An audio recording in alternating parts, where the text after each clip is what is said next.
Hi, welcome to my new video. Recently, I entered the Beginner 1A class at Young Institute, and I realized that I need to improve my Notion template for Korean learning. Remember that you can adapt this template to the Korean Language Institute where you are studying. I adapted it to the Young Institute because I studied there. Take this as an example. Some of the things I added was the goals section. It's a little bit complex than the previous version. I divided it into 5 parts. The first part is dreams. Here you can find a bucket list about concerts, experience, place to visit, and other activities that you want to realize in Korea.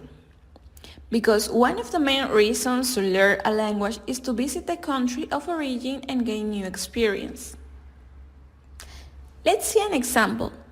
You can write here all the concerts that you want to go. You can add more by clicking on Add New. Additionally, you can upload the photo of the concert you have attended by clicking on Add Image. Then, upload file and choose the one you have saved in your gallery. If you want to add more, just click on Add New Concert. Finally, you can indicate the status of your bucket list has not started, in progress, or done. The other sections were in the same way. The second part is travel. If you plan to travel to Korea at some point, this section will be very helpful. This is a calendar widget and a list where you can add all the necessary items for your trip, like documents, health and skincare, electronics and clothes. In the section of destinations, you can indicate all the cities you want to go to, such as Seoul, Incheon, Busan, Jeju, and more. You can indicate the status of each one as upcoming, visited, or in progress, as well as indicate the date of your visit. You will also be able to add photos at the places you want to visit. You can add more by clicking on Add New Place. Indicate the name of your lodging, as well as the address and phone number. This will help you in case of any emergency. Plan your itinerary each day, indicating the places and activities you will do. You can add more by clicking on Add New Day.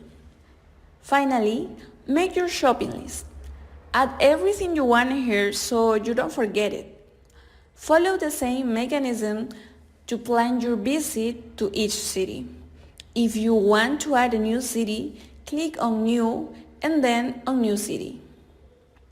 Additionally, you have the upcoming, in progress, and visited sections view to classify the status of your trip. There is also a calendar view so you can visualize the days you will be in each city. The work section is optional, only in case you want to work in Korea and you have projects to complete. Let's see an example. Here you can mark as completed when you have already done it. Here you will describe the project. You can also add an image related to this project. Here you will write a task that had been assigned to you. You can add more if necessary. Finally, you can add links to pages that will help you to complete your project. The same for each project. You can also add more by clicking on New and New Project. If you have no plans to work in Korea and just want to relax and have fun during your visit, you can delete this section. The next section is Fluently. Here you can see your progress month by month of your Korean language level. Here you can only change the level of Korean according to the month you will take your classes. For example, these are the level of Korean language in Young Institute. The introductory level has 5 classes, so you can do it in about a month, while the rest have 10 classes per level, with a duration of around 2 months. I show you how to change it. Click here and choose the level according to the month you will take it. Remember to follow the correct order. If there is any month you will not take any class, use the later level and it will appear as empty. It is okay if your planner looks different from this one. It will depend a lot if you learn by yourself or if you take classes with teachers in specific schedules. If you are a self-learner, this will be the monthly planner if you start studying Korean from January 2024 and you will finish Intermediate 2B in May 2025. After taking a few classes, I realized that in order to improve my learning, I should have habits such as learning new words, practicing expressions, and studying grammar. So I added a habit tracker because there are things I should learn and practice every day, especially if I'm learning a new language. You can edit the habit by double-clicking on their names, and I recommend you to learn at least one new word every day, so you can improve faster. Remember that everything is a process, so at the beginning it's normal if sometimes you fail. The next day you can try again. Just don't give up. Here you can see your weekly and monthly progress, but you can mark the habits you are doing day by day in the main part of your page, as they will appear automatically day by day. Now, let's see the to memorize section. In the vocabulary, you have the dictionary classification, where you can add all the new words you are learning. You will indicate their translation, their type, and you can also add an example sentence where the word is used, as well as the translation. Here you can see the words you have classified according to their type. This will be your personal dictionary, so you will have access to this information when you are connected to an internet network and open your Notion template. Additionally, you can see the section of words by their semantic field. For example, seasons. Here you can see the words, their meaning, their status as to practice are done. They will help you to know which ones you have to review. You can also add a sentence using that word and write its translation. You can choose to practice with flashcards. All the words that you have marked as to practice will appear in this section, and after reviewing them, you can change the section to done. You can add as many words as necessary according to the semantic field. The grammar section is mainly for adding your notes regarding Korean grammar. Add new grammar rules by clicking here, New Rule, and also add notes by clicking Add Notes. At the bottom, you can add links to pages you use as resources for Korean grammar. In the expressions section, you will place the most common expressions and in which situation they will be used. You can also use flashcards to practice. Add the notes you consider necessary at the bottom by clicking on Add Notes. Now, let's see to practice. In this section, you will find listening, which you can practice with songs, series, and movies. This is an example. Click here and you can write the original lyrics of the song and add the translation. Also, you can embed a video from YouTube, Spotify, or any other website. To add a new song, click on New, then click on New Song, and complete with song lyrics, translation, and cover. For the movies and series, you can indicate a status as to watch, watching, or watch it. You can also see your progress about the series you are watching if you indicate the total number of episodes of the series and the episodes you have already seen. Write a synopsis to know more about the plot. Write your favorite phrases of the series or movie. Also add their translation. If you want to add more phrases, click on Add New Phrase. Additionally, there is a section to upload the image and name of your favorite characters. You can add as many as you want. When you finish watching your series or movie, write a review in Korean and translate into your language. For the reading section, the workflow is the same for books and webtoons. For the writing, this is more like my journaling. You can write here all your thoughts and the translation in Korean. Don't feel pressure about the topics. Write your experience in your language, and when you have higher level of Korean, Write it in Korean. For example, your first concert of a Korean artist, your favorite boy band, or about your trip to Korea. Write about everything you love about Korean culture. For practice your speaking, you can add all the resources like podcasts, videos, etc. from different platforms.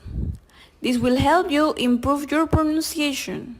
You can also add your favorite apps to practice Korean, especially for speaking with native speakers. I recommend it when you are increasing your level of Korean, when you are able to engage in conversations. Remember that these apps are only for practicing the language. In the tools section, you will find quick links like Kim Se-young Institute website. So you can apply here to learn Korean language for free. They have different teaching modalities. If you want to know more, I will explain in another video. Then we have the eBooks from Kim Se-young Institute. I choose the introductory book. You can find the version in different language. I choose the English version. Then click on View and you can read the book in a new window. It has so many pages. Read, learn, and practice. We have Papago, the most accurate translator when you want to translate from Korean to any other language. Then we have Mirine, a Korean sentence analyzer. You can listen and practice. But the most important part, it explains what each part of the sentence is, such as noun, suffix, particle, etc. There we have the notes. Write down all your to-do ideas here and then classify them in your planner or in any other section where it corresponds.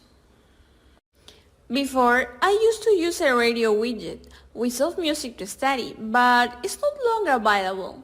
So I made a playlist on Spotify that will help you to concentrate while you study. Notion only plays 20 seconds of the song, so you must click here to be directed to the Spotify page and you can listen the full playlist. One of the most important sections is the planner.